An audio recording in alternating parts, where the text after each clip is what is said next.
Hello friends, welcome back to info talk show. നമ്മുടെ പുതിയൊരു വീഡിയോയിലേക്ക് ഏവർക്കും സ്വാഗതം. ഇന്നത്തെ വീഡിയോയിലൂടെ നമ്മൾ നോക്കുന്നത് JRC ക്വിസാണ്. JRC എക്സാമിന് ചോദിക്കുന്ന പ്രധാനപ്പെട്ട കുറച്ച് ചോദ്യങ്ങളാണ് ഈ ഒരു വീഡിയോയിൽ നമ്മൾ ഡിസ്കസ് ചെയ്യാൻ പോകുന്നത്.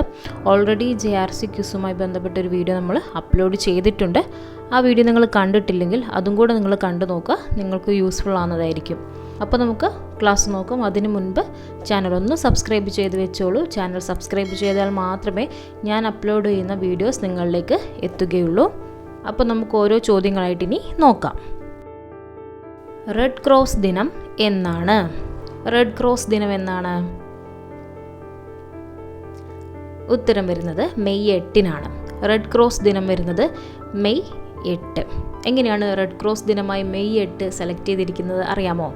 JRC സ്ഥാപകൻ ആരാണ്? ജീൻ ഹെൻറി ഡ്യൂനൻ്റ് ആണ്. അപ്പോൾ അദ്ദേഹത്തിൻ്റെ ജന്മദിനം മെയ് 8-നാണ്. അപ്പോൾ മെയ് 8 റെഡ് ക്രോസ് ദിനമായി ആചരിക്കുന്നത്. 1828 മെയ് 8-നാണ് JRC സ്ഥാപകൻ ജീൻ ഹെൻറി ഡ്യൂനൻ്റ് ജനിച്ചിരിക്കുന്നത്. അതുകൊണ്ടാണ് റെഡ് ക്രോസ് ദിനമായി മെയ് 8 ആചരിക്കുന്നത്. അപ്പോൾ നമുക്ക് അടുത്ത ചോദ്യം നോക്കാം. യുദ്ധകാലത്ത് ഡ്യൂനൻ്റ് ഡോക്ടർമാരെയും സന്നദ്ധ പ്രവർത്തകരെയും ഏകോപിപ്പിക്കുന്നതിന് വേണ്ടി ഏത് പള്ളിയിലാണ് വിളിച്ചു ചേർത്തത്? ചോദ്യം ഇതാണ്. യുദ്ധകാലത്ത് ഡ്യൂനൻ്റ് ഡോക്ടർമാരെയും സന്നദ്ധ പ്രവർത്തകരെയും ഏകോപിപ്പിക്കുന്നതിന് വേണ്ടി ഏത് പള്ളിയിലാണ് വിളിച്ചു ചേർത്തത്? ഉത്തരം കാസ്റ്റിക്ലിയോൺ പള്ളി. അടുത്ത ചോദ്യം ഇതാണ്. ലോക ജലദിനം എന്നാണ്? ലോക ജലദിനം എന്നാണ്? ഉത്തരം ഇതാണ് മാർച്ച് 22. ലോക ജലദിനം വരുന്നത് മാർച്ച് 22-നാണ്. അടുത്ത ചോദ്യം നോക്കൂ. അങ്കിൾ ടോംസ് ക്യാബിൻ എന്ന ഗ്രന്ഥം എഴുതിയത് ആരാണ്? അങ്കിൾ ടോംസ് ക്യാബിൻ എന്ന ഗ്രന്ഥം എഴുതിയത് ആരാണ്?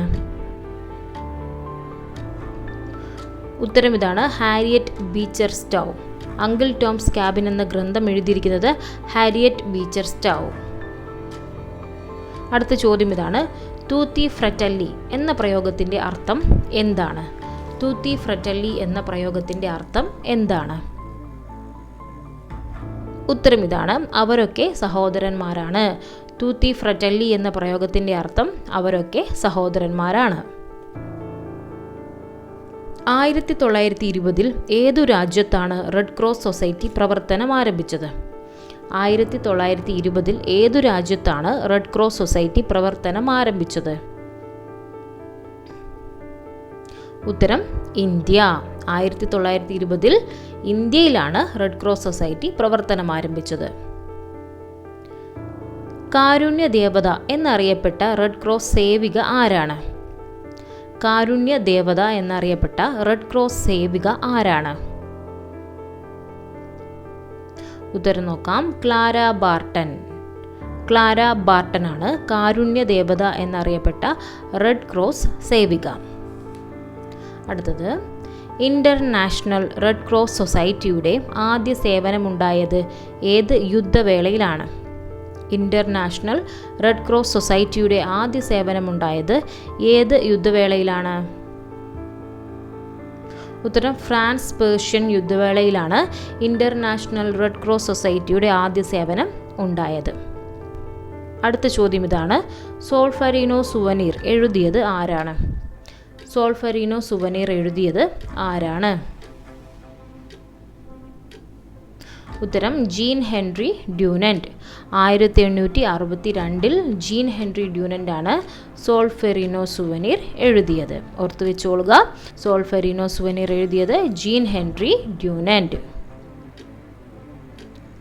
അടുത്ത ചോദ്യം. സോൾഫെറിനോ സുവനീർ എത്ര മാസം കൊണ്ടാണ് പൂർത്തിയാക്കിയത്? സോൾഫെറിനോ സുവനീർ എത്ര മാസം കൊണ്ടാണ് പൂർത്തിയാക്കിയത്? ഉത്തരം 12 മാസം. 12 മാസം എടുത്തിട്ടാണ് Jean Henri Dunant Solferino souvenir പൂർത്തിയാക്കിയത്. നമുക്ക് അടുത്ത ചോദ്യം നോക്കാം. സോൾഫെറിനോ സുവനീർ എഴുതിയത് ഏത് ഭാഷയിലാണ്? സോൾഫെറിനോ സുവനീർ എഴുതിയത് ഏത് ഭാഷയിലാണ്? ഉത്തരം ഫ്രഞ്ച്. ഫ്രഞ്ച് ഭാഷയിലാണ് Jean Henri Dunant Solferino souvenir എഴുതിയിരിക്കുന്നത്. അടുത്ത ചോദ്യം. ലോകത്തിൻ്റെ മഹാഭാഗ്യമായി മാറിയ ജനീവ കരാറിൽ എത്ര രാജ്യങ്ങളുടെ പ്രതിനിധികളാണ് ഒപ്പുവെച്ചത്? ലോകത്തിൻ്റെ മഹാഭാഗ്യമായി മാറിയ ജനീവ കരാറിൽ എത്ര രാജ്യങ്ങളുടെ പ്രതിനിധികളാണ് ഒപ്പുവെച്ചത്?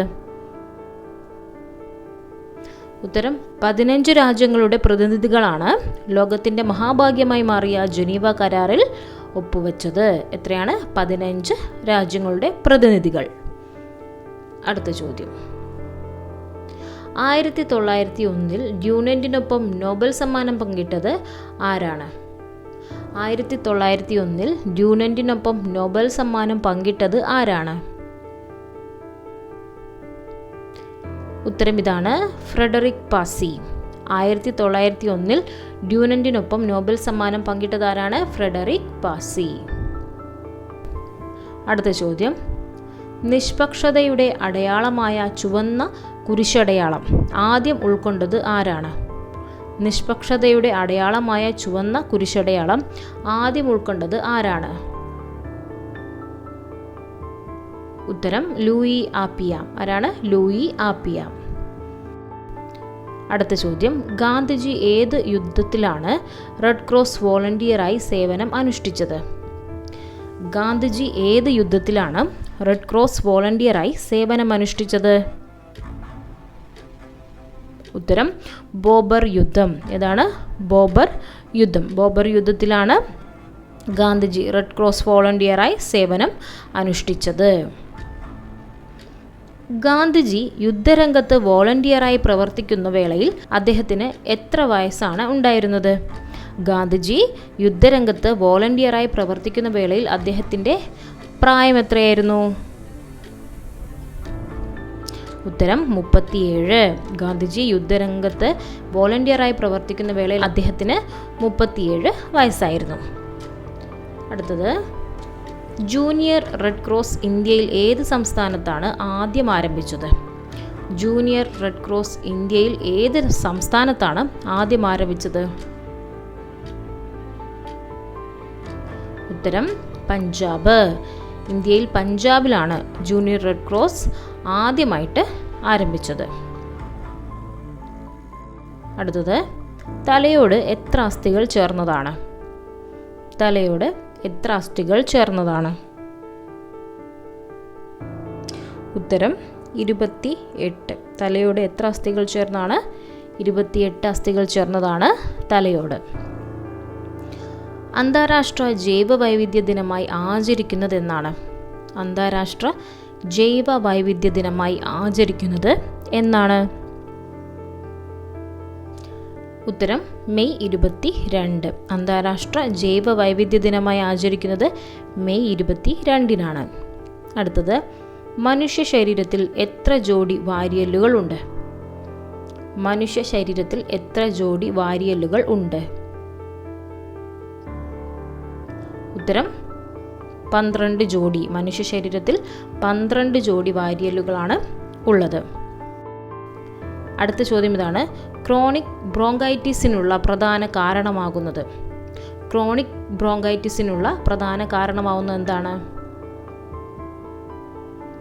ഉത്തരം പുകവലി. അടുത്തത്. ജൂനിയർ റെഡ് ക്രോസിൻ്റെ മോട്ടോ എന്താണ്? ജൂനിയർ റെഡ് ക്രോസിൻ്റെ മോട്ടോ സേവനമാണ്. എന്താണ്? സേവനം. അപ്പോൾ ഇനി നമ്മൾ നോക്കാൻ പോകുന്നത് നിങ്ങൾക്കായുള്ള സ്പെഷ്യൽ ക്വസ്റ്റ്യൻ ആണ്. ഈ ഒരു വീഡിയോയിൽ നിന്ന് തന്നെയാണ് നമ്മൾ ആ ചോദ്യം സെലക്ട് ചെയ്തിരിക്കുന്നത്. ക്ലാസ് നന്നായി ശ്രദ്ധിച്ചവർക്ക് ഉത്തരം പെട്ടെന്ന് കിട്ടും. അവരെന്ത് ചെയ്യുക? കമൻറ്റ് ബോക്സിലേക്ക് നിങ്ങളുടെ പേരും കൂടെ ഉൾപ്പെടുത്തി ഉത്തരം ആഡ് ചെയ്യുക. അറിയാത്തവർ പെട്ടെന്ന് പോയി അത് പഠിച്ചു വെക്കുക കേട്ടോ. അപ്പോൾ ചോദ്യം ഇതാണ്. 1920 ഏതു രാജ്യത്താണ് റെഡ് ക്രോസ് സൊസൈറ്റി പ്രവർത്തനം ആരംഭിച്ചത്? 1920 ഏതു രാജ്യത്താണ് റെഡ് ക്രോസ് സൊസൈറ്റി പ്രവർത്തനം ആരംഭിച്ചത്? അപ്പോൾ ചോദ്യത്തിൻ്റെ ശരിയായ ഉത്തരം എല്ലാവരും കമൻറ്റ് ബോക്സിൽ രേഖപ്പെടുത്തുക. ചാനലൊന്ന് സബ്സ്ക്രൈബ് ചെയ്ത് വെച്ചോളൂ. ബെല്ലൈക്കണും എനേബിൾ ചെയ്യാൻ മറക്കണ്ട. കൂടുതൽ വീഡിയോസുമായി വീണ്ടും കാണാം. Thank you for watching.